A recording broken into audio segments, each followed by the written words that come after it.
What's going on, guys, and welcome back. A lot of you have been asking, what did you score on the test? Well, it was 10 simple questions, or not that simple, I should say.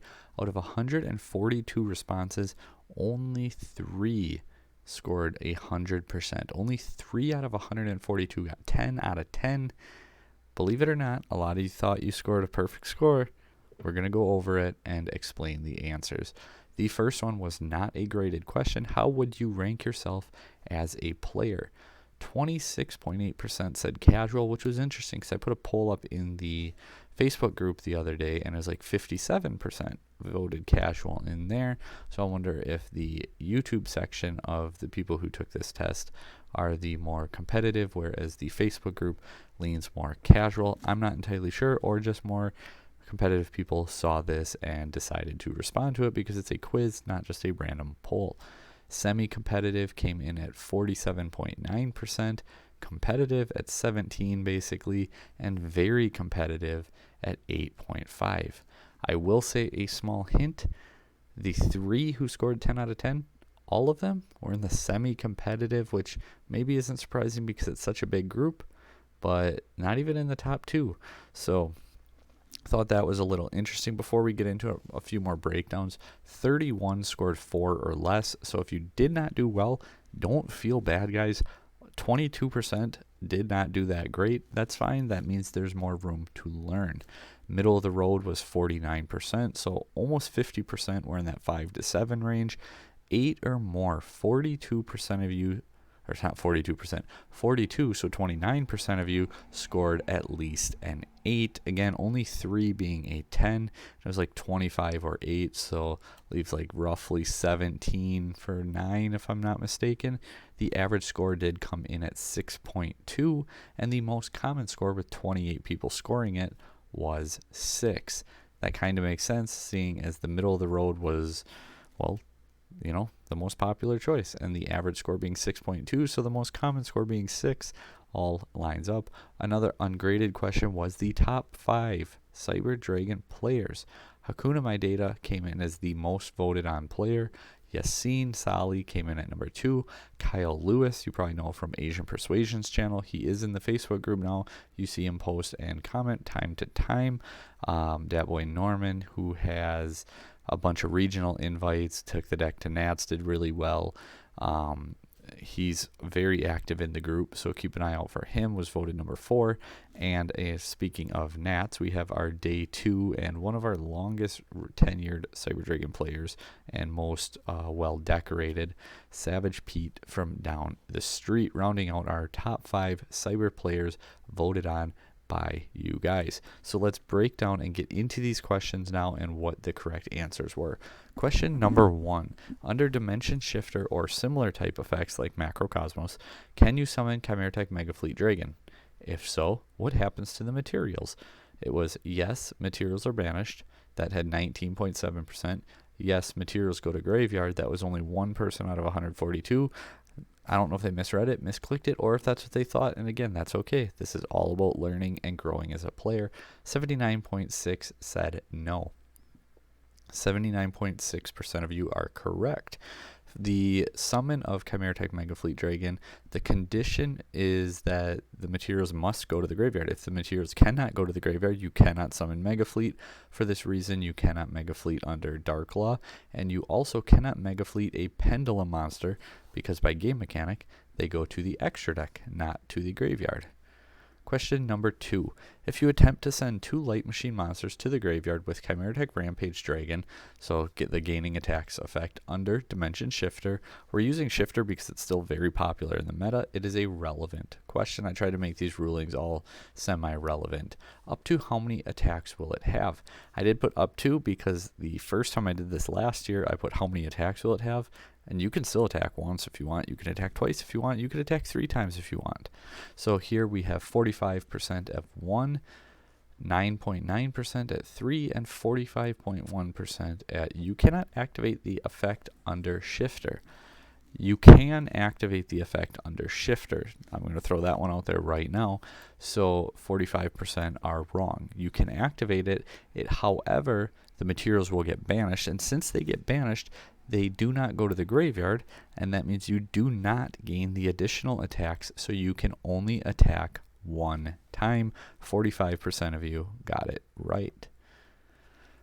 Question number 3. What cards can Cyber Emergency search? Jizukiru, the star destroying kaiju, Cyber Eltanin, both or neither. Luckily, nobody picked just the kaiju because that would have been wrong. Both had 10.6%, neither had 12%, and 77.5% of you are correct. It can search Cyber Eltanin. The reason it cannot search both is because although you may not ever do it, Jizukiru, the Star Destroying Kaiju, can be normal summoned by tributing 2 monsters. It's not going to happen, at least not very often, but it is possible, so just keep that in mind.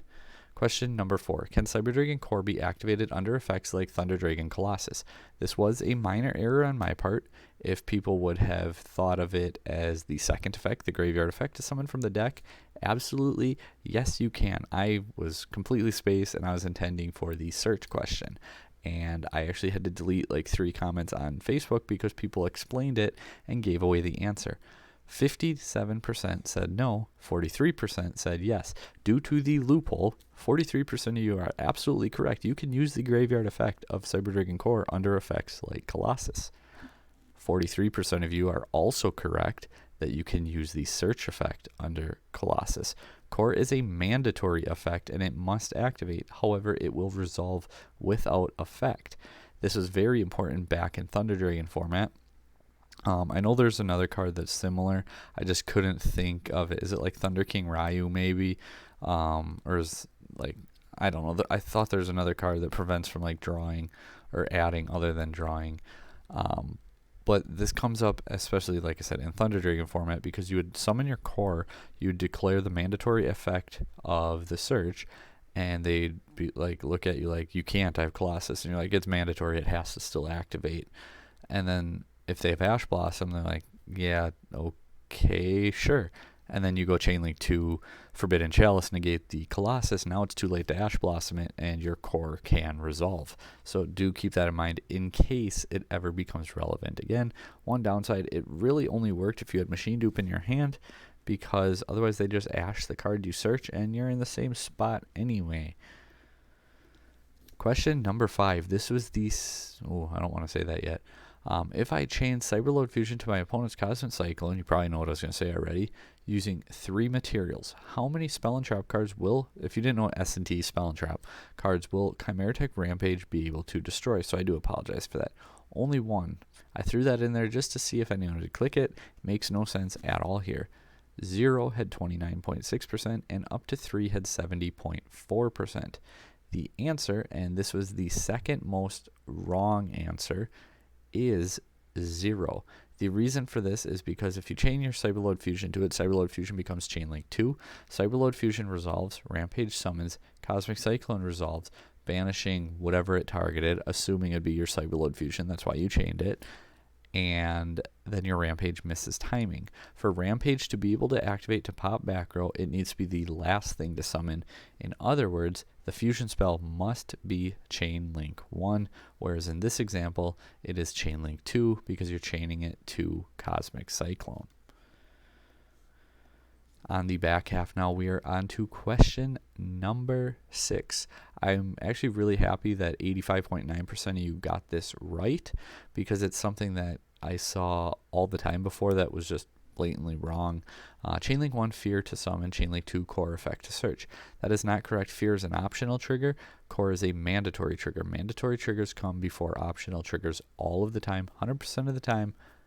That is why it is illegal to go Fear first. A bunch of people I always saw, like, you can actually put them in either order. It makes no sense to not put Core as 1. You actually cannot, and if it comes up with other cards in the future, it is good to remember that mandatory triggers will come before optional triggers all of the time.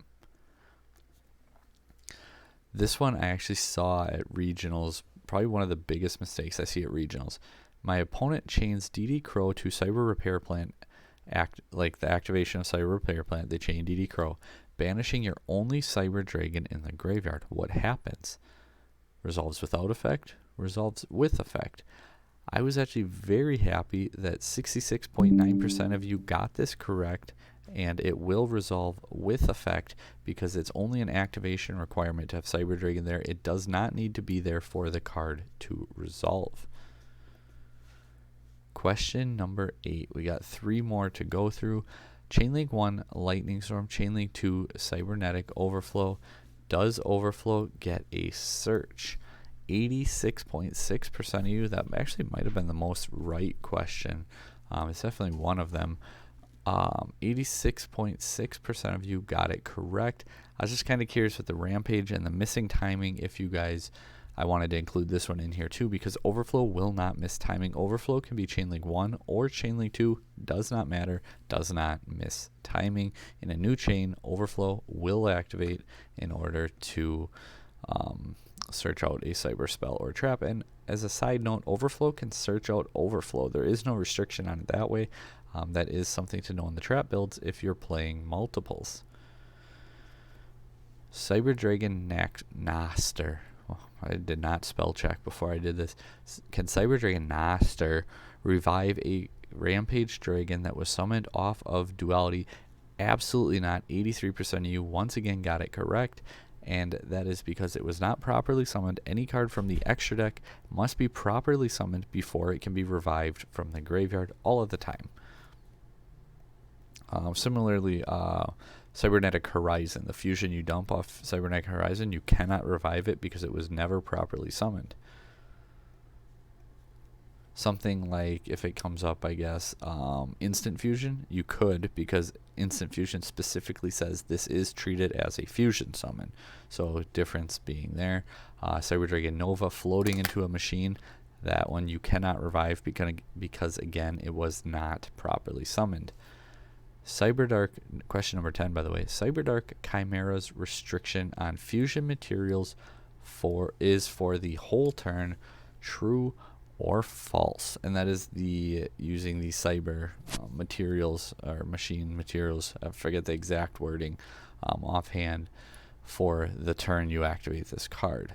So it says the turn you activate this card, so surely it must be for the whole turn, and that is why 76.1% of us said it is true.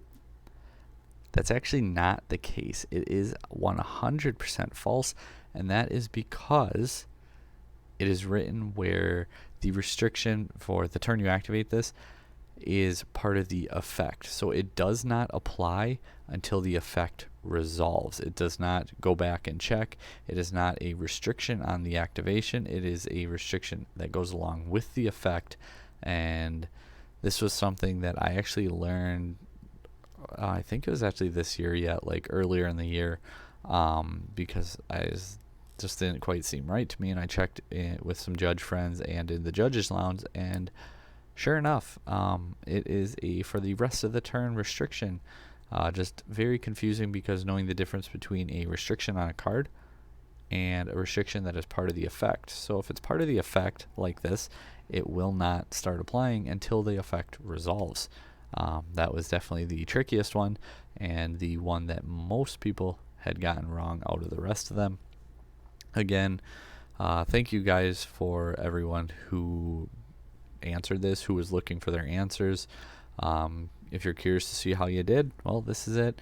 Next year, I promise to put a slot where I can see the name so I can actually let you know, or I will get it where it tells you how you did, but without revealing the answers, because last year I did have it where you could see how you did, and a bunch of people spoiled it, and then all of a sudden everyone, after like 3 days of it being out there, like everyone started getting 10 out of 10, 10 out of 10, 10 out of 10, because everyone was posting the answers, and that's just not fun then, because, well, they kind of spoiled the answers, you know.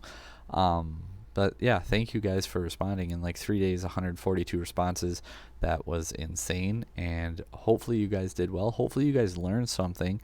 I know at least 139 of you learned at least one thing. So 139 people just learned at least one new thing. Thank you guys for watching.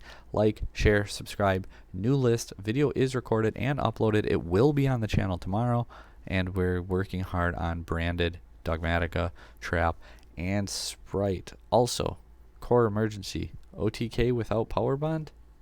Yes.